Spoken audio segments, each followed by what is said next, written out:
হ্যাঁ। এই দরখাস্তটা আপনার? হ্যাঁ স্যার। আপনি বিএ পাস? না স্যার। কে? না মানে হ্যাঁ স্যার। না মানে হ্যাঁ হয় কি করে? হয় স্যার। দুটো নো মানে একটা ইয়েস, মানে দুটো নেগেটিভ ব্যবহার করা মানেই হলো পজিটিভ। বটে। দরখাস্তে ক্যালকাটা বানানে একটা টি লিখেছেন কেন? স্যার একটা টি দিলেও হয়, তবে দুটো টি দিলে একটু পোক্ত হয়। দিন স্যার কাগজটা, দুটো টি করে দিচ্ছি। থাক, দরকার নেই। আপনি ক্লাস 4 চাকরি করবেন? সবই তার ইচ্ছে।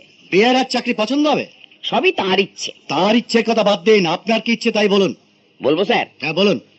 স্যার এই মুহূর্তে আমার ইচ্ছে করছে আপনার জায়গায় যদি আমি বসতাম, আর আপনি যদি আমার মতো বলির পাঁটা হয়ে আমার সামনে দাঁড়িয়ে থাকতেন, কেমন হতো?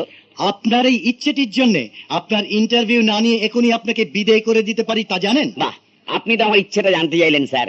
এখন খচে যাচ্ছেন?